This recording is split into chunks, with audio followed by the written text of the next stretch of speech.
ulit ang update natin para sa lagay ng ating panahon ngayong umaga po ng July 19, 2024 na kung saan sa ngayon ay patuloy pa rin natin na minomonitor ang dalawang sama ng panahon na nasa loob at labas po ng ating area of responsibility. Ang nandito po sa loob ng ating PR na nagpuulan sa malaking bahagi ng Southern Luzon, Visayas at Mindanao ay palayo na po nandyan na sa may West Philippine Sea at palabas na po yan sa ating area of responsibility anytime at nagbabanta na tubukin ang southern part po ng China.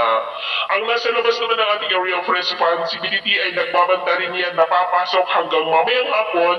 at posible itong lalakas na bagyo between 24 to 48 hours habang nandito na po sa loob ng ating area of responsibility at posibleng maging malakas na bagyo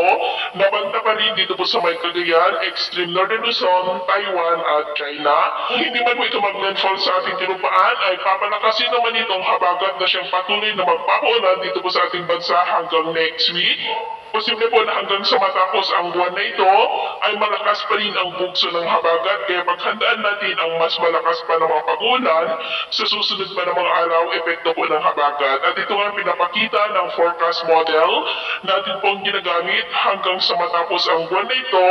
ay may namamataan pa rin ng mga banta ng bagyo dito po sa ating bansa. At sa lagay ng ating panahon, ngayong madaling araw ay may mga isolated rains pa rin sa ilang bahagi ng Aurora, Quezon, Bataan, Mimaropa, Sorsogon, Panay Island, Negros, Cebu, Bohol, Leyte,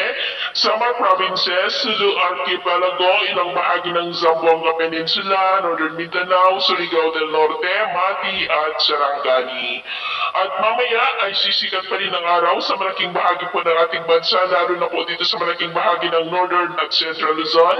maging po sa may Mindanao. Pero may chance pa rin ang ulam na kalangitan with isolated rains dyan po sa may Caraga,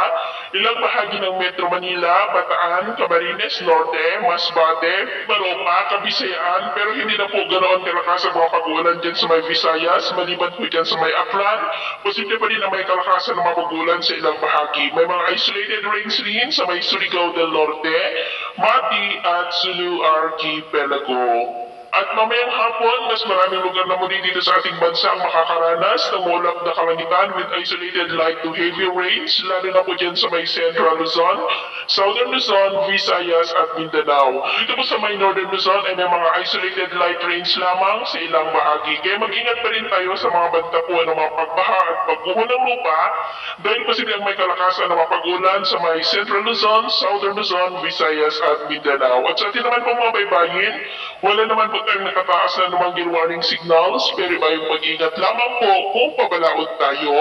para po mas makaiwas sa mga sakunang